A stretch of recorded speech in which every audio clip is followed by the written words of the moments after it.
Break के बाद आपका खैर मकदम। प्रोग्राम आप सलाम जी के देख रहे हैं दिल्ली के स्टूडियो से बराह रास्त सनम एजाज के साथ, और मैं हूं आसिफ रशीद। मजीद आगे बढ़ेंगे, बात जरा एक और इंतजामिया के फैसले की भी आपको बताते हैं। डिटेल्स कुछ इस तरीके से हैं कि लेफ्टिनेंट गवर्नर इंतजामिया ने कामगारों के लिए या जो मजदूर हैं उनके लिए एक बड़ा ऐलान किया है। और लेफ्टिनेंट गवर्नर मनोज सिन्हा जो कि सिविल सेक्रेटरीट के अंदर जहां पर लेबर एंड एम्प्लॉयमेंट डिपार्टमेंट की एक जायजा मीटिंग की सदारत कर रहे थे, इस मीटिंग में तमाम तर तफसीलात उनके सामने रखी गई। डिपार्टमेंट का कामकाज और प्रेजेंटेशन के जरिए उन्हें बताया गया। इस मीटिंग के दौरान लेफ्टिनेंट गवर्नर ने तमाम जो अफरादी कुव्वत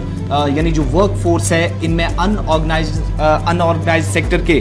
जो शोबे के जो लोग हैं यानी गैर मुनज़्ज़म शोबे के जो अफराद हैं, उनको भी 2-2 लाख रुपए का इंश्योरेंस देने की हिदायत मुतलका महकमे को जारी कर दी है। यानी कामगारों को अब 2 लाख रुपए का बीमा कराने का जो है वो फैसला लिया गया है। इंश्योरेंस का जो प्रीमियम है महकमा मेहनत और रोजगार के जरिए कहा है कि वो जिम्मा उठाएगा, वो सारा ये पैसा देगा। और लेफ्टिनेंट गवर्नर की तरफ से जो कहा गया कि जो अनऑर्गेनाइज सेक्टर में जो वर्क फोर्स है, जो अफरादी कुव्वत है, उसके लिए समाजी तौर पर और इक्तिसादी इंसाफ के लिए इंतजामिया पुरज़्म है और ये कदम उठाना जरूरी था। कामगारों को भी कम से कम बीमा होना चाहिए, मुश्किल सूरत हाल में भी सनम उनको भी थोड़ी सी इससे राहत। और इतना ही नहीं, ये भी क्लियर कर दिया गया कि आने वाले वक्त में श्रीनगर और जम्मू के अंदर जहां पर जो बेरोजगार अफराद हैं उनके लिए मेला मुनक्किद किया जाएगा, लेकिन बच्चा मजदूरी पर भी रोक लगना इस वक्त ड्यूटी के अंदर जरूरी है, जिस पर सख्त हिदायत मुतलका महकमे को दी गई हैं। बिल्कुल, आज से बहुत बड़ा फैसला लेफ्टिनेंट गवर्नर मनोज सिन्हा ने परसों, आपको याद होगा, जम्मू कश्मीर में जो मजदूर वगैरह हैं उनके लिए जो दिहाड़ी की मजदूरी होती है उसमें इजाफे की बात भी की थी। उसके साथ साथ उन्होंने बताया था कि सरकारी सतह पे भी जो एक तरह से मजदूरी ली जाती है उसमें भी उनका एक डेली का किसका कितना जो रेट बनता है वो उसने फिक्स किया था। लेकिन उस पर आमतौर पर कश्मीर में कहते थे बहुत से लोग, बहुत सी जो पब्लिक है या ये जो एम्प्लॉयमेंट के साथ जुड़े लोग हैं वो सरकार से एक मुतालबा करते थे कि पब्लिक जो गारंटी है सरकार की, मिनिमम वेज एक्ट की गारंटी, वो लागू होना चाहिए। और अभी जम्मू कश्मीर की सरकार वो लागू नहीं करी है, लेकिन उसमें सरकार पे जो प्रेशर था उसी प्रेशर के बीच में आज जम्मू कश्मीर के लेफ्टिनेंट गवर्नर मनोज सिन्हा ने एक बड़ा फैसला लिया है। साहिल इकबाल भी हमारे साथ फोन लाइन, और हम कह सकते हैं कि किसी मामले में, इस मामले में किसी बड़े मामले में ये बड़ा मामला हो सकता है। 2 लाख का बीमा कराया जाएगा अनसिक्योर्ड जो अनऑर्गेनाइज्ड सेक्टर में जो मजदूर हैं, और साथ साथ में बीमा जो है वो लेबर डिपार्टमेंट, बीमे की किस्त जो है, जो प्रीमियम उसका है वो लेबर डिपार्टमेंट खुद देगा। और फिर बचा मजदूरी जम्मू कश्मीर में एक बवाल बना हुआ था और इस परेशानी से छुटकारा पाना सरकार की पहली जिम्मेदारी है। और मनोज सिन्हा ने उस पर भी स्ट्रेस किया है कि किसी भी तरह से बचा मजदूरी नहीं होनी चाहिए। और साथ साथ में आज सिर्फ रोजगार मेले जो जम्मू और श्रीनगर में मुनक्किद कराने हैं, ये सरकार ने आज बड़ा फैसला लिया है। और अगर रोजगार मेले जिस तरह से हो सकते हैं उनका अगर उसी तरह से किया जाए, जो पैरामीटर्स होते हैं, जो फॉर्मेट होता है, तो फिर साफ जाहिर है जो एम्प्लॉयमेंट की परेशानी है जम्मू कश्मीर में उनमें किसी हद तक जो राहत है अब आपको मिल सकती है। आसिफ, बिल्कुल, साहिल इकबाल हमारे साथ हैं। साहिल, ये बताइएगा कि इस मीटिंग में 2 लाख के बीमे के अलावा क्या कुछ बड़ी बातें कही गई हैं लेफ्टिनेंट गवर्नर इंतजामिया की तरफ से, और महकमे को क्या हिदायत हैं? कोई डेडलाइन फिक्स की गई है? ये पैसा कब से ये प्लान के हिसाब से काम शुरू होगा इस पर?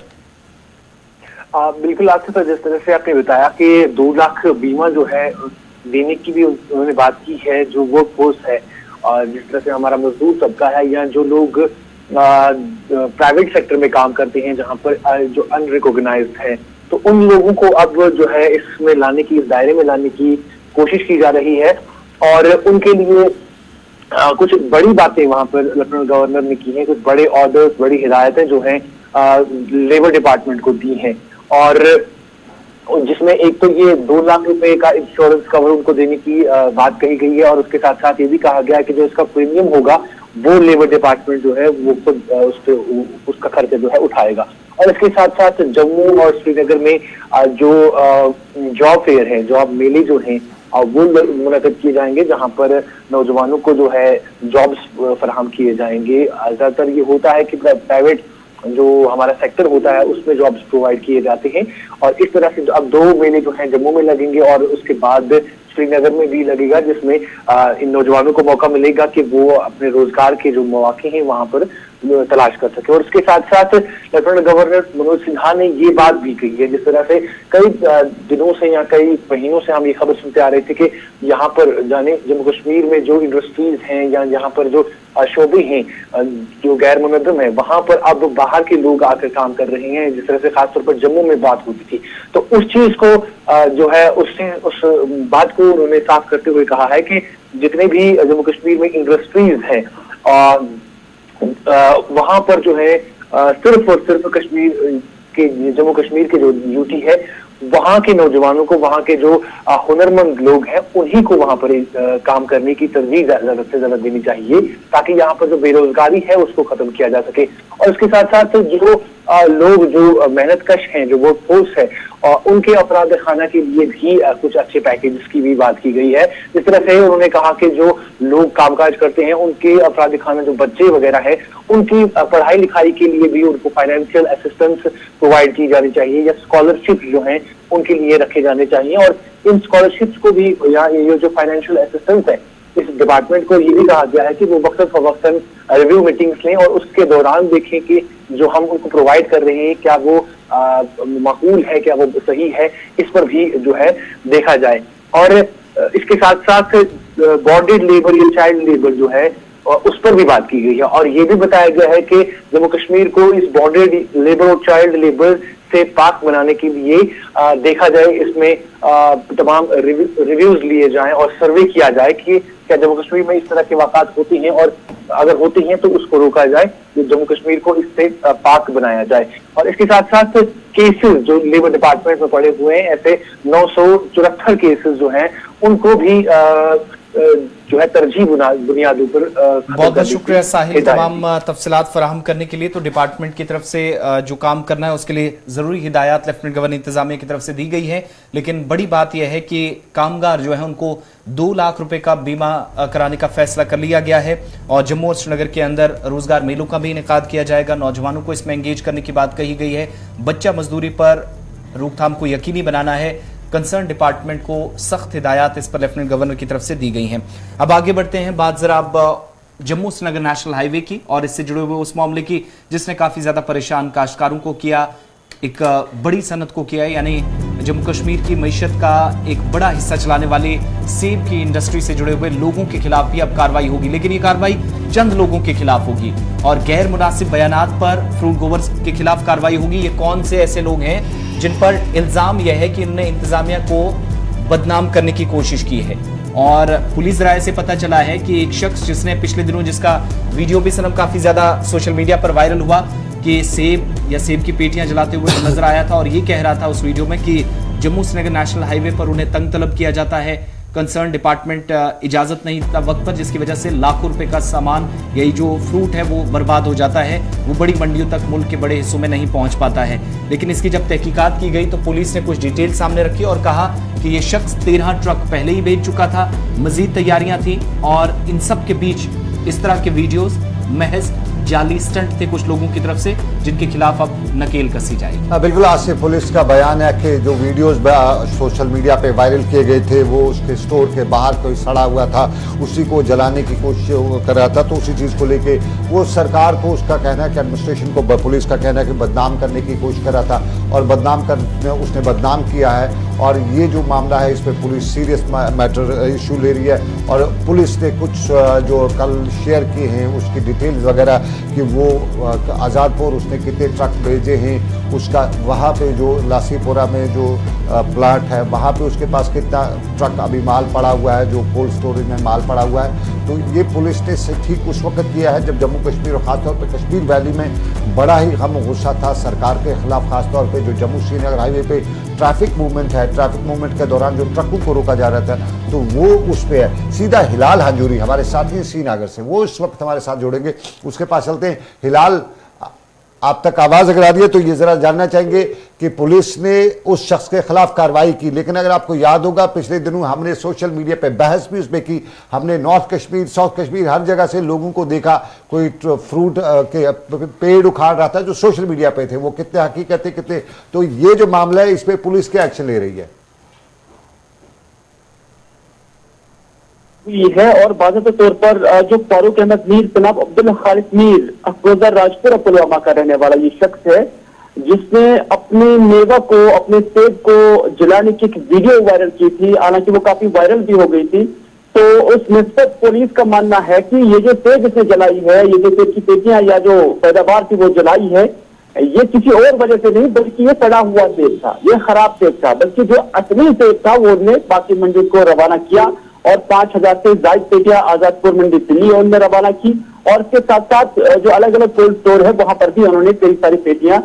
जो है वो अभी जमा कराई है। लेकिन दो चीजें हैं सनम, दो पहलू है इस खबर के। इसमें कोई शक नहीं कि ऐसे भी अफराद हैं जिनने इस तरह की शरारतें की होगी या इस तरह की कोशिशें की होगी, लेकिन इस बात से भी कोई गुरेज नहीं कर सकता है या इनकार नहीं कर सकता है कि पिछले दिनों जो सूरत हाल नेवत सनत को दरपेश कश्मीर के अंदर आई हुई है, तो उसी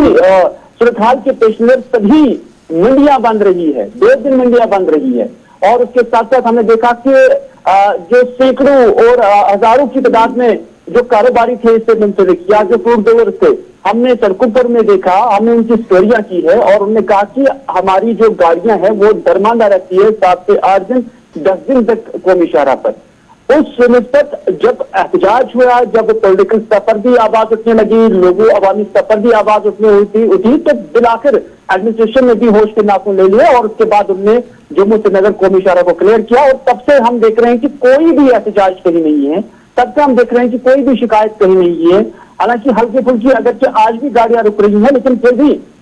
जो उससे पहले 7 से 8 दिन गाड़ियां रुकती थी वो नहीं रुक रही है। उसमें काफी बेहतरी आई है और उसमें कोई गिला शिकवा आप फ्रूट ग्रोवर्स या ट्रेडर्स को नहीं है। लेकिन जहां तक इस पर्टिकुलर केस का ताल्लुक है, इसको जैसा कि पुलिस बयान हम पढ़ते हैं उसको बड़ा चढ़ाकर पेश करने की कोशिश की गई थी, क्योंकि ऐसे शरारती उनसे अलग अलग जगहों पर होते ही हैं, लेकिन उन्होंने ऐसा क्यों किया, किस मकसद से किया, उसकी अभी पुलिस इन्वेस्टिगेशन कर रही है। हिलाल, एक सवाल जो हमने बहस भी किया था श्रीनगर स्टूडियो में जब आप इकट्ठे बैठे थे, तो हमने सोशल मीडिया पे बहुत से वीडियोस देखे जिनमें एक आदमी अपने सेब के दरख्त उखाड़ रहा था, दूसरा उनको जला रहा था, दूसरा सेब जला रहा था। ये सब हमने बहस किया, तो हमने बड़ा अफसोस किया था, हमने बहस भी की थी। तो क्या ये सिर्फ पुलिस एक ही आदमी के खिलाफ है या वो वहां से बाकी वीडियोज जिसमें एक के बारे में किसी ने हमें बताया था तब कि वो सोपोर का है, किसी ने बताया था बारामूला का है, किसी ने बताया था सफापुर का है। तो क्या कार्रवाई सिर्फ एक आदमी के खिलाफ है या बाकी जो सोशल मीडिया पे वीडियोज जो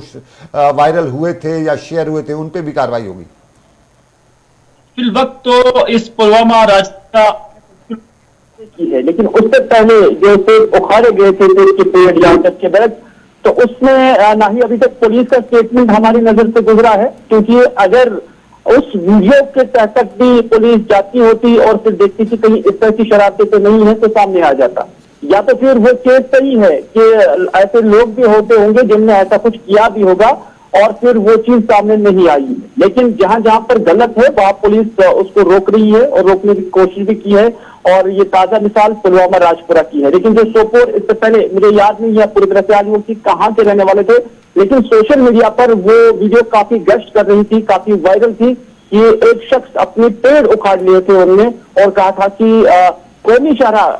पर जो दरमांदा गाड़ियां की जाती हैं उससे उनकी नेवत को नुकसान हुआ है और वो मजीद ये नुकसान झेलना नहीं चाहता है। लेकिन उस पर इन्वेस्टिगेशन क्यों नहीं हुई, या अगर हुई तो फिर प्रेस रिलीज जारी क्यों नहीं हुआ, वो ऊपर वाला ही जानता है और पुलिस महकमा नहीं जानता। बहुत बहुत शुक्रिया तफसीलात फराहम करने के लिए। तो इस मामले पर चूंकि वीडियोस कुछ ऐसी भी आई थी पहले जहां फ्रूट ग्रोवर्स की तरफ से शिकायत की गई थी, बहुत हद तक वो सही भी थी, लेकिन कुछ ऐसे वीडियोस वायरल हुए जिस पर पुलिस कह रही है कि नोटिस में मामले हैं और इस शख्स के खिलाफ जिसका नाम बताया गया है कि इसकी गाड़ियां कैसे आजादपुर दिल्ली के इस फ्रूट मंडी से लेकर जम्मू कश्मीर तक चली हैं, यहां तक के चालान नंबर्स भी जारी कर दिए हैं कि जो इसकी गाड़ियों को हुए हैं। इसमें एक सवाल है, पुलिस ने चालान वगैरह इसके पेश कर दिए, उसने 15 ट्रक उसके गए, 20 ट्रक वो बिजनेसमैन आदमी है, मंडी में करना है जिस तरह पुलिस भी बता रही है। तो 15-20 ट्रक जाने के बाद सवाल इंपॉर्टेंट ये था कि पिछले दिनों कश्मीर में यही सवाल था कि जम्मू श्रीनगर हाईवे पे ट्रक्स को ही क्यों रोका जाता है। और सबसे बड़ी बात यह है कि कश्मीर की जितनी भी फ्रूट मंडीज है, हर किसी की फ्रूट मंडी वाले ने बताया, वहाँ के वो जो ट्रेड के साथ जुड़े जो लोग उन्होंने बताया, ड्राइवरों ने ऑन स्पॉट बताया कि हम 10-10 दिनों से जम्मू श्रीनगर हाईवे। और दूसरा इंपॉर्टेंट मुद्दा था कि जम्मू से जब इस हाईवे पे ट्रांसफर ट्रक जा सकता था कश्मीर के लिए, कश्मीर से फ्रूट क्यों नहीं जम्मू पहुंचा सकता था। और गुस्से में भी कभी भी ऐसा भी होता है, जिस आदमी ने जो अपना ट्रक वगैरह वो जलाया वगैरह हो, सोशल मीडिया पे जो भी चढ़ाया हो, गुस्सा भी बहुत था लोगों को, बहुत से लोगों का। जब माल जो सेब है, क्योंकि ये बैकबोन है कश्मीर की इकॉनमी की, और जब ये कहीं पे सड़ने की सिचुएशन में आ जाए, क्योंकि आज की डेट में जो नया मॉडल आया है, जो पुराना सेब जो हम ट्रेडिशनल सेब था उसकी लंबी उम्र हुआ करती थी, लेकिन अब कश्मीर में में जो नया सेब आया है, नई वैरायटी जो आई है, उसकी उम्र जो है बहुत कम है। तो यूजुअली ये हो जाता है कि जैसे उसको पेड़ से उतारा उसको फ़ौरन मंडी पे पहुंचाना ज़रूरी है, अदरवाइज़ वो हफ्ते में ही ख़राब होना शुरू हो जाता है। तो शायद बहुत से लोग उस गुस्से में भी थे पिछले दिनों, वो जो माल सड़ने की बात वो कह रहे थे, सेब उनके सड़ रहे हैं, ख़राब हो रहे हैं, और फिर वक्त पे जब मंडी में माल नहीं पहुंचेगा तो फिर वहाँ पे उसको वो सही दाम भी नहीं मिलेंगे। तो ये गम गुस्से का मामला जो था श्रीनगर में, पुलिस ने एक मामले में दर्ज किया है, केस दर्ज किया है। इसकी पुलिस को तहकीकात करनी चाहिए कि क्या ये बदनाम करने की कोशिश थी या वाकई में जला हुआ था, गुस्से में था, क्योंकि आदमी गुस्से में भी कभी कभी कुछ कर सकता है, ऐसा कर सकता है। वो क्लैरिफिकेशंस आई हैं तो होप्स हो कि बाकी चीजें भी क्लियर हो, क्योंकि ट्रैफिक काफी हॉल्ट भी रहा जिसकी वजह से काफी माल खराब भी हुआ, परेशानी काफी ज्यादा आई। लेकिन बात पुलिस महकमे की हुई है तो एक और अहम खबर आपको बताते हैं कि जम्मू कश्मीर पुलिस महकमे में अब बड़े पैमाने पर फेरबदल भी आने वाले दिनों के अंदर होने वाले हैं। लेकिन मकसद सिर्फ यह है कि जो अफसरान की कमी है, बिलखुसूस जो DIGs की कमी इस वक्त डिपार्टमेंट के अंदर है, जो एक्चुअल नंबर ऑफ पोस्टिंग है और actual number of posted officers हैं, उसके बीच का जो डिफरेंस है उसको दूर करने की कोशिश है। और खबर DIGs के हवाले से ये कि जम्मू कश्मीर के अंदर इंतजामिया DIGs की जो कमी है उसके पेश नजर 29 की जो मंजूर शुदा असामियां हैं, 20 असामियों के साथ हुकूमत ने ये जो मुबैना तौर पर 13 SSPs को बतौर IPS ऑफिसर 14 साल की लाजमी सर्विस मुकम्मल किए बगैर बतौर जो ओहदेदार उनको जिम्मेदारियां देने के लिए जो तैयारी की थी, यानी प्लान बनाया है, इन सब के बीच में उन्हें तरक्की देने का भी फैसला किया। और इस जुमरे में चूंकि अफसरान की कमी है DIGs की, 2009 बैच के 3 ऐसे IPS अफसरान हैं, 2010 बैच के 10 अफसरान हैं जिनको DIG के तौर पर तरक्की दिए जाने का इम्कान है। ताहम इसमें सिर्फ 10 जम्मू कश्मीर में पोस्टिंग के लिए दस्तयाब होंगे, क्योंकि 3 दीगर जो है मरकजी डेपुटेशन पर हैं, सेंट्रल डेपुटेशन पर हैं और सरकारी जराये की तरफ से ये कंफर्म की गई है। इससे पहले भी हुकूमत ने इन असामियों को पुर करने के लिए SSPs को, जहां पर हमने देखा था कि DIGs के जो कमियां हैं, जो पोस्टें इस वक्त खाली हैं, कुल मिलाकर आदादोशुमार से पता चला और सरकारी जरा ये बताता है कि 29 मंजूर शुदा तादाद है उन पोस्टों की जो DIGs होने चाहिए थे। लेकिन जम्मू कश्मीर में इनमें से सिर्फ 9 तैनात हैं, 20 असामियां खाली हैं और DIG रैंक की जो अफसरान की कमी है उसको दूर करने के लिए अब आने वाले दिनों के अंदर 13 SSPs को नई जिम्मेदारी दी जा सकती है। जो गौहर हमारे पास जानकारी है सरकारी जराये से कि उन्हें अब तरक्की दिए जाने का भी इम्कान चल रहा है। बिल्कुल 10 IPS ऑफिसर्स हैं और बारामूला के SSP उनमें सबसे पहले नंबर पे है, जिनका रईस अहमद जो है, जो बारामूला के SSP हैं, वो हैं जिन्हें प्रमोट करके DIG बनाया जा रहा है। उसके साथ साथ राजू पांडे भी जम्मू कश्मीर में IPS राजू पांडे हैं और वो उन्हें जो SSP NIA जम्मू हैं उन्हें भी प्रमोट किया जा रहा है, DIG बनाया जा रहा है। सुदीप पाटिल जो हैं वो भी, श्रीधर पाटिल वो भी DIG बनाए जा रहे हैं। अजीत सिंह हैं, डॉक्टर अजीत सिंह, उन्हें भी जो CID में है इस वक्त, उन्हें न्यू दिल्ली में CID में, तो उन्हें भी जो है प्रमोट किया जा रहा है। Altaf Ahmad Khan SSP CID CI Kashmir हैं, उनको भी प्रमोट किए जाने के इम्कान हैं, ज़राया बता रहे हैं। हसीबुर रहमान जो हैं कमांडेंट इस वक्त हैं SDRF के, 1st बटालियन SDRF के, उन्हें भी प्रमोट किया जा रहा है हसीबुर रहमान। और उसके साथ साथ अगर देखा जाए तो विकास गुप्ता हैं, उन्हें भी प्रमोट किया जा रहा है, वो ऑफिसर ऑन स्पेशल ड्यूटी हैं तो प्रिजनर्स डिपार्टमेंट, उन्हें भी। अब्दुल कयूम साहब कमांडेंट हैं जम्मू कश्मीर आर्मड पुलिस के, जेके AP के, उन्हें भी प्रमोट किया जा रहा है। और निशा नाटियाल कमांडेंट SDRF 2nd हैं, उन्हें भी प्रमोट किया जा सकता है। जावेद इकबाल भट्टू जो हैं उन्हें भी प्रमोट किया जा रहा है। जावेद साहब इस वक्त AIG हैं बिल्डिंग्स हेडक्वार्टर में, तो उन्हें भी प्रमोट किया जा रहा है। और साथ साथ में जो दूसरी खबरें आ रही हैं उसमें दूसरे 3 नाम भी हैं, जिनमें इम्तियाज़ इस्माइल परे IPS हैं और उनके साथ जो इस वक्त कमांडेंट 8th बटालियन हैं, और शैलेंद्र मिश्रा और राहुल मलिक, ये 3 और लोग हैं जिन्हें प्रमोट किया जा रहा है। बिल्कुल, बहुत सारे अफसरान हैं जिनको तरक्की दिए जाने का इम्कान है और कोशिश ये है कि उस वो जो एक फ़र्क है या अफसरान की कमी है उसको दूर किया जाए, बिलखुसूस DIGs की। इनमें बहुत सारे सीनियर ऑफिशियल्स हैं मुख्तलिफ इलाकों के अंदर, 2009-2010 बैच के, और कुछ ऐसे JKS अफसरान थे, JKPS ऑफिसर्स थे जिनको इंडक्ट किया गया था IAS में। तो इस बार चूँकि अगमुड के तहत भी काडर जो है जम्मू कश्मीर के अंदर काम तो कर रहा है, लेकिन ये जो फर्क था उसको कम करने में इंतजामिया भी पूरी तरीके से कामयाब नहीं हुई। लिहाजा आने वाले दिनों में बड़े फेरबदल का इम्कान है और 13 लोगों के नाम इस वक्त जिनको तरक्की दिए जाने का इम्कान है, नाम आपके सामने सनम एजाज ने रख दिए हैं। अब आगे चलते हैं, बात जरा ट्रांसपोर्ट के सिस्टम की भी करते हैं, क्योंकि ट्रांसपोर्ट निज़ाम को और बेहतर करने के लिए, अच्छा करने के लिए एक और कदम लेफ्टिनेंट गवर्नर इंतजामिया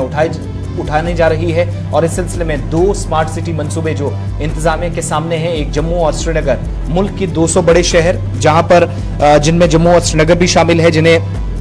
बतौर स्मार्ट सिटी देखने का एक मंसूबा जो है वो 5 साल पुराना है, काम अभी चल रहा है। लेकिन इसी के बीच अब इलेक्ट्रिक बसों को मुख्तलिफ हिस्सों के अंदर तादाद 200 तक बढ़ाकर जम्मू और श्रीनगर का नाम फहरिस्त में सामने लाया गया है कि जदीद टेक्नोलॉजी वाली ये बसें जो हैं वो श्रीनगर और जम्मू को मिलेगी मुतल्लिका हुकाम के मुताबिक, और ट्रांसपोर्ट सिस्टम इससे और अच्छा होगा, रवाबित बहाल होंगे और विद इन द सिटी जो ट्रांसपोर्ट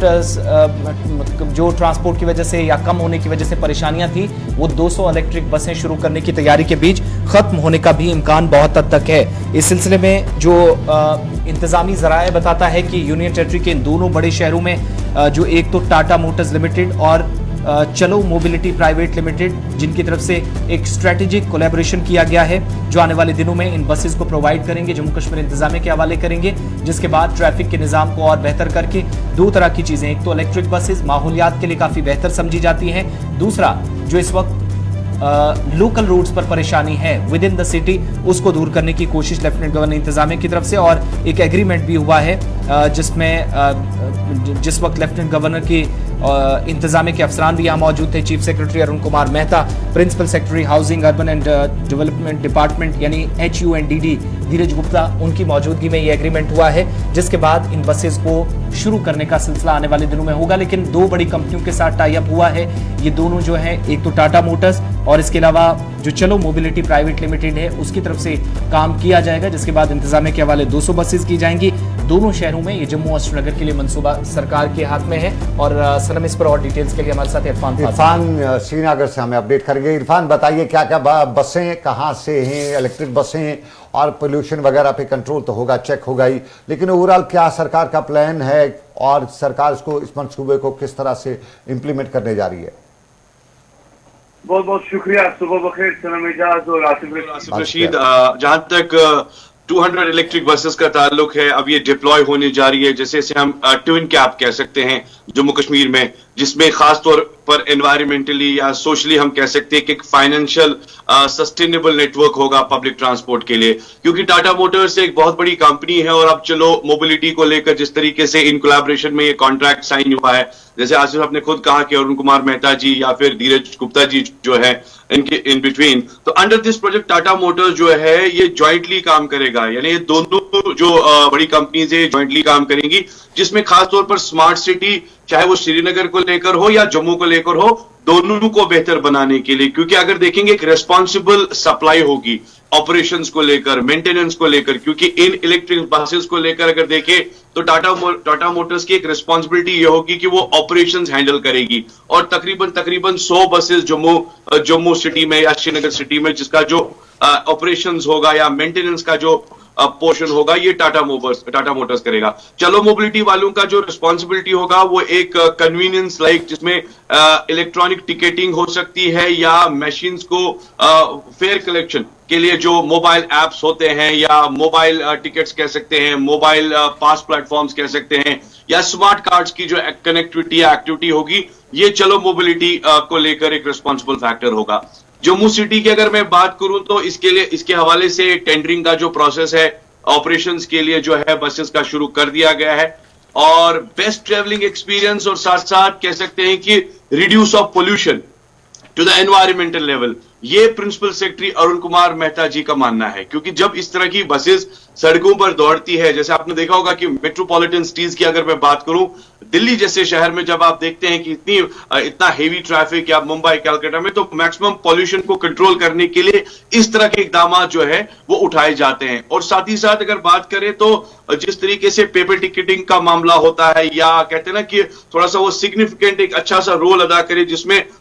थोड़ा सा टाइम भी बचे लोगों को टिकटिंग को लेकर या पेपर टिकटिंग के मामला को लेकर, इस पर भी प्रिंसिपल सेक्रेटरी ने बड़ा जोर दिया है, और खास तौर पर यह कहा है कि जबकि इस बसेस में पैनिक बटन्स की फैसिलिटीज होंगी या लोकेशन सिस्टम को ट्रैक करने की सिस्टम होगी, या साथ साथ सीसीटीवी फैसिलिटी कह सकते हैं, या किसी वक्त अगर आपको बस को रोकना है स्टॉप रिक्वेस्ट, ये भी एक ऑप्शन उसमें होगा। और खुसूसन सिक्योरिटी के जो मामलात रहेंगे पैसेंजर्स को लेकर, वो इस तरीके के जो इकदाम है खास तौर पर इस सर्विस में उठाए गए हैं। तो कह सकते हैं कि go green and go green service with buses with non pollution, ये एक बेहतरीन इकदाम है। अब आने वाले टाइम में इसका इनिशिएटिव ग्राउंड पर दिखाई देगा, उसका इंतजार रहेगा। इरफान, बसें चलेंगी शहर की सड़कों पर, डल लेक से लेके लाल चौक और लाल चौक से लेके हैदरपुरा, सब इलाकों में बसें चली। लेकिन अभी हम हिलाल से हम बात कर रहे थे, वो भी स्वेटर पहने हुए था, गर्म कपड़े पहने हुए था। बाकी लोग, आपने गर्म कपड़े नहीं पहने, क्या आपने हमाम जला रखा है? मौसम इतना ठंडा हो गया कि हमाम वगैरह आप जलाना शुरू हो गई? एब्सोल्युटली सलम जी, जहां तक आप दिल्ली के गर्म तापमान में वहां बैठ के स्टूडियो में जो है गर्मी झेल रहे हैं, हम श्रीनगर कश्मीर में जो है ठंड का जो है वो ठंड की शुरुआत ऑलरेडी हो चुकी है। मगर साथ साथ ये भी कह सकते हैं कि दिन में धूप रहती है, मगर सुबह शाम जो है ठंड का असर जरूर कश्मीर घाटी में दिखाई देता है। यही मैं जानना चाहता था, आपका क्या हमाम जलाना शुरू हो गए हैं? घरों में हमाम जो जलाने का शुरू हो गए? देखिए, अभी अगर देखेंगे तो हीटिंग गैजेट्स जो है उनका सिलसिला, या गाँव देहातों की बात करें तो वहां फेरन कांगड़ी का इस्तेमाल हो चुका है। शहर में कई जगह पर लोग खरसा भी खाने लगे हैं और कोयले के साथ कांगड़ी का भी इस्तेमाल करने लगे। बहुत शुक्रिया इरफान, बहुत बहुत शुक्रिया। आसिफ, आप जानते हो हिरसे के बारे में, कुछ नॉलेज है आपको? बिल्कुल, बहुत ज़्यादा। और वादी कश्मीर में आप चूंकि आइंदा 2-3 महीनों में, और वो कोई साल नहीं जब हम हरीसा पे हमने स्टोरीज ना की हों, और जब वादी कश्मीर की सरमा की बात हुई है तो शायद हरीसा को अगर अलग रखा जाए तो ये ज्यादती होगी। और हैदराबाद में मैं जब गया था तो वहां मैंने हरीसा देखा, तो वहां उसको हलीम कहा जाता है। तो बिल्कुल, बड़ा मुझे बिल्कुल आने वाले दिनों में है। और सर्दी की बात करना इसलिए भी जरूरी था चूंकि मौसम आज से बदलेगा महकमा मौसमियात के मुताबिक, और ये जो नई बसेज हैं इनमें आप देखेंगे कि गर्म मलबूसात की भी कम जरूरत पड़ेगी, जो डिपार्टमेंट का दावा है। अब होगा क्या ये तो वक्त ही बताएगा, इसका भी हमें इंतजार करना होगा। लेकिन बात जरा तलबा की भी करते हैं, उन ख्वाहिशमंद उम्मीदवारों की बात करते हैं जो अपना रोशन मुस्तकबिल, जिसके लिए उम्मीदें लगाए बैठे हैं, काम करना चाह रहे हैं, बल्कि तैयारी कर बैठे हैं, लेकिन इस वक्त ताखीर हो रही है इंतजामी सतह पर। और ये मसला है बूपी का, पहले चेयरमैन नहीं है, और अब जो आर.के. गोयल को जिम्मेदारी दी गई है इजाफी चार्ज, जो कि होम डिपार्टमेंट के अंदर है, एडिशनल चीफ सेक्रेटरी हैं, उनको बतौर चेयरमैन अभी फिलहाल एडिशनल चार्ज जो है वो उनको दिया गया है, वो वहां पर काम करेंगे। लेकिन दूसरा बड़ा मसला जो है वो इस वक्त परेशानी है, काउंसलिंग के पहले मरहले को आगे नहीं बढ़ाया, कंसर्न अथॉरिटीज आगे बढ़ा सकी हैं, मुख्तलिफ कोर्सेज के दाखिले के लिए अमल में ताखीर हो रही है, जिसकी वजह से इस वक्त जबरदस्त परेशानी उम्मीदवारों को सनम इस वक्त आ रही है। और सबसे बड़ा मसला है जो नीट पीजी के लिए जो तैयारियां कर रहे तमाम उम्मीदवार हैं, पहले फेज के अभी तक ना सिर्फ काउंसलिंग अभी तक हुई है, बल्कि इसके अलावा जो बड़ी परेशानी है वो नर्सिंग है, जेके सीईटी इंजीनियर्स हैं, बी फार्मा है, एनईटीपी है, जिनको क्वालिफाई करने में काफी मुश्किलात हैं, क्योंकि एक तो सरबराही इस डिपार्टमेंट का अभी तक नहीं है एक तवील मुद्दत से, दूसरा जो with in the department officials काम कर रहे हैं उनके एंड से भी ताखीर हो रही है। अगरचे यकीन दिलाया गया आर.आर. भटनागर की तरफ से, लेकिन ये कोर्सेज यकीन दहानी पर मुनसर नहीं करते हैं। देखिए, बिल्कुल आसिफ, हमारे जम्मू कश्मीर या यूं कहें हमारे यहाँ देरी बड़ी हो जाती है, और इस देरी के होते हुए हमारे यहाँ अक्सर स्टूडेंट्स, अक्सर जो ख्वाहिशमंद होते हैं, एस्पिरेंट्स जो होते हैं, उन्हें तब तक इंतज़ार करना पड़ता है। वक्त के ज़िंदगी के अहम जो दिन होते हैं, अहम साल, अहम टाइम जो होता है, जिसमें वो कुछ प्रोडक्ट दे सकते हैं, जिसमें उनका दिमाग जो होता है वो फ्रेश होता है, उसी को हम इंतज़ार में गंवा देते हैं, हमारी इंतज़ामिया इंतज़ार में गंवा देती है। और हमारे BOPP यानी board of professional entrance exam, इसकी पुरानी कहानियाँ हैं, ये कुछ नया नहीं है। एक तो मैन पावर की कमी है, इंफ्रास्ट्रक्चर यहाँ पे है थोड़ा सा, लेकिन मैन पावर जो है, हम जिसे कहेंगे कि वर्क फोर्स जो है वो खुद इस डिपार्टमेंट के पास नहीं है, तो ये नया वर्क फोर्स कहाँ से तैयार करेगा? तो वर्क फोर्स की सबसे बड़ी कमी, अक्सर शिकायत रहती हैं, और वहाँ पे एक एक मामले को लेके, चाहे वो वहाँ पे एग्ज़ाम्स हों, प्रोफेशनल एंट्रेंस एग्ज़ाम्स हों, या बाकी कोर्सेज के एग्ज़ाम्स हों, या उनको कंडक्ट कराना या काउंसलिंग कराना, सब उस तरह से हो जाते हैं कि उम्र खिज़र की याद आ जाती है। और वह अक्सर लोग कहते हैं कि उम्र खिज़र मिल जाते हो तभी बूपी कुछ कर पाएगा। फिलहाल अब जो आर.के. गोयल नए आए चेयरमैन आए हैं, शायद जिस तरह से उनका होम डिपार्टमेंट में हमने काम करने का तरीका देखा, जिस तरह से उनका काम करने का तरीका हमने दूसरे डिपार्टमेंट में देखा, शायद यहाँ पे वो काम करने का तरीका और सबसे पहली जिम्मेदारी जो सरकार की इस वक्त होगी वो वहाँ पे एक अच्छा खासा जो मैन पावर है डिप्यूट करे, वहाँ पे लोगों को भेजे, वहाँ पे क्लर्कल स्टाफ नहीं है, वहाँ पे जो बाकी एडमिनिस्ट्रेटिव स्टाफ वो नहीं है। और इस स्टाफ की कमी की वजह से जहाँ पे 50 लोगों को काम करना है, वहाँ अगर 20 लोग काम करेंगे तो वहाँ पे वो डिपार्टमेंट आज से बिल्कुल नहीं चल पाएगा। वहाँ पे इस तरह की शिकायत आती रहेंगी और शिकायत का अजाला अदालतों में होता है। और हमारी अदालतों की बात करें तो हमारे अदालतों में भी ताख़ीर बहुत होती है, ख़ास तौर पे एक एक केस को सालों लग जाते हैं। और कई लोग ये भी कहते हैं कि तारीख में लगती, तारीख के बाद तब पता चलता है जब फैसला आता है। तो जिसने वो तारीख पहले लगाई थी उसकी तो कई पूछते इस केस की नजर हुई है। आसिफ जरा तफसील से बताइए क्या क्या। बिल्कुल, बात सर आप मागरे साहब के हवाले से भी कर लेते हैं। पिछले 3-4 दिन हो गए हैं और एक के बाद एक उनकी तरफ से डायरेक्शन दी जा रही हैं। कुछ बड़े मामलात पर भी बात हुई है क्योंकि जम्मू कश्मीर के अंदर उन्हें नई जिम्मेदारी बतौर चीफ जस्टिस जम्मू कश्मीर और लद्दाख हाई कोर्ट के कॉमन हाई कोर्ट के चीफ जस्टिस के बतौर मिली है। लेकिन उनकी तरफ से एक जो मीटिंग पहले बुलाई गई थी तमाम लोगों के साथ, जो इंट्रोडक्टरी मीटिंग होती है, लेकिन अब जो है मीटिंग वो जुडिशियल ऑफिसर्स के साथ हुई है और अदालतों की बात हुई है। तो आगे चलकर आपको ये ताकीर वाली जो बात थी, शोपियां का एक केस है, वो भी आपको बताएंगे। लेकिन chief justice Jammu Kashmir Ladakh high court justice Ali Mohammad Magrey, जिन्होंने हाई कोर्ट के दोनों जो विंग्स हैं यानी जम्मू और श्रीनगर, रजिस्ट्रार जुडिशियल्स को ताज़ा हिदायत जारी कर दी हैं कि वो पुराने जो मुकदमात हैं रोजाना की सप्लीमेंट्री जो लिस्टें हैं उनमें दर्ज करें, यानी पुराने केसेस हैं वो और पुराने ना हो, इस बात को यकीनी बनाया जाए ताकि इन मुकदमात को जल्द से जल्द निपटाया जा सके, नंबर 1। दूसरा, बेंचों की तरफ से तरजीह बुनियादों पर इसकी फौरी तसर्रुफ को भी यकीनी बनाया जाए। कम से कम बेंचेस भी इसके लिए कोशिश करें। निचले सतह पर जो काम करने वाले जजेस हैं उनके लिए भी क्लियर मैसेज उनकी तरफ से था। चीफ जस्टिस ने इस बात पर भी जोर दिया कि भारत का आईन फौरी इंसाफ की जरूरत और हक को तस्लीम करता है, जो अदालतों से पुराने मुकदमात को फौरी निपटाने और खत्म करने से ही हासिल होगा। बसूरत दीगर नए मामलात, नई तरीके से नई बेंचेस और सारी चीजें हर नए दिन के साथ हो, इससे काम नहीं बनने वाला है। अभी भी आज के वक्त में जितने पुराने केसेस हैं पहले उनका निपटारा करना जरूरी है। रजिस्ट्रार जुडिशियल्स को खुसूसी तौर पर उनकी तरफ से हिदायत इस पहली मीटिंग में दे दी गई है सर। बिल्कुल, हमारे जो चीफ जस्टिस साहब अली मोहम्मद मागरे साहब, इन्हें रिसेंटली इन्हें प्रमोट किया गया है और इन्हें chief justice of Jammu Kashmir high court बनाया गया है। High court chief justice of Jammu Kashmir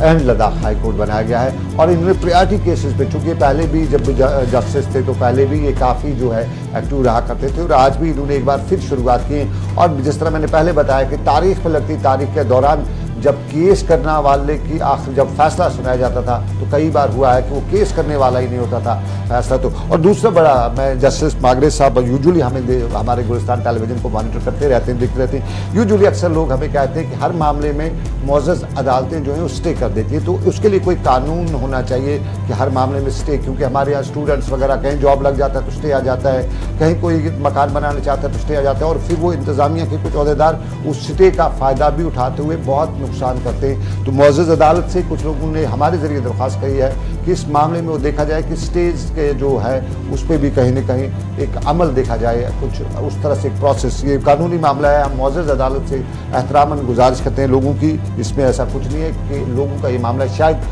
कहीं उनकी नोट्स में नहीं आया होगा। लेकिन आपको आज से बताएं, मुअज़्ज़ज़ अदालत ने कल फैसला शोपियां के केस पर भी सुनाया। बिल्कुल, अदालतों की बात हुई है तो शोपियां की भी बात आपको बताते हैं क्योंकि पुराना केस था लेकिन इसमें जो पेशरफ्त हुई है वो काबिल दीद है और अवामी हलकों में इसका खैर मकदम किया जा रहा। सिर्फ तशवीश अगर किसी बात पे है कि वो ताखीर आज तक की हुई इंसाफ की फराहमी को यकीनी जल्द से जल्द बनाया जाना चाहिए। दरअसल ये मामला जिनसी ज्यादती का था और इस पर फैसला सादिर किया गया है अदालत की तरफ से। शोपियां जनूबी कश्मीर का वाक़या था और एक सरकारी टीचर है जिस पर कुछ संगीन इल्जामात लगे थे एक बच्ची के साथ जिनसी ज्यादती के, और अब जब अदालत का फैसला आया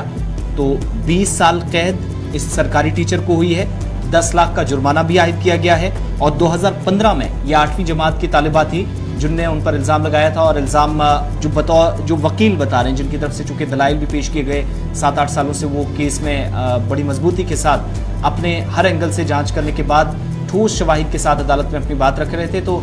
जो ज़िला अदालत है शोपियां, वहाँ से ये फैसला हुआ और डिस्ट्रिक्ट के जो एडिशनल सेशन जज हैं शोपियां के, उनकी तरफ से ये फैसला सादर किया गया और 6 साल कबल जो आबरू रेजी केस था उसमें 20 साल कैद की सजा सुनाई गई इस शख्स को जो सरकारी टीचर है। संगीन इल्जामात थे लेकिन ये तय भी हुए और उसके बाद इनके शवाहिद भी पेश किए गए जो फॉरेंसिक लैब्स की रिपोर्ट थी, मेडिकल रिपोर्ट्स थी, वो सारी चीज़ें अदालत के सामने, और कल जज साहब ने जो चीज़ें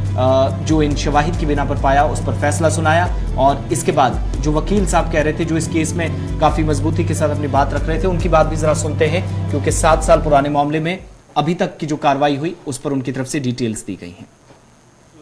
376, 506 और 342 में मुजरिम करार दिया, जो कि 10 तारीख को ही अनाउंस हुआ था, और आज क्वांटम ऑफ पनिशमेंट की नस्बत उसको सज़ा सुनाई। सज़ा के दौरान उसको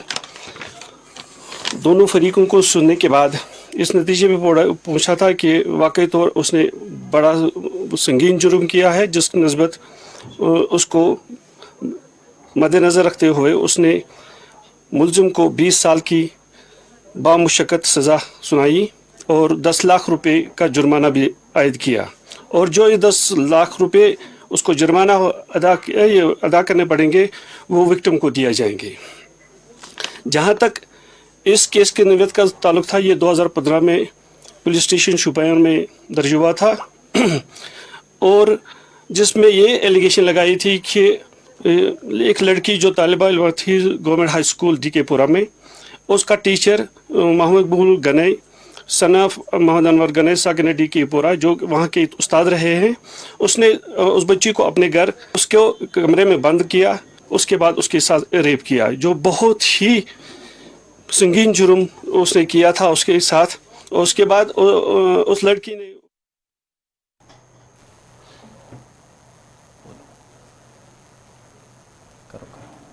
पुलवामा का ये मामला है। एडिशनल माफ कीजिएगा, प्रिंसिपल डिस्ट्रिक्ट एंड सेशन जज पुलवामा ने कल शोपिया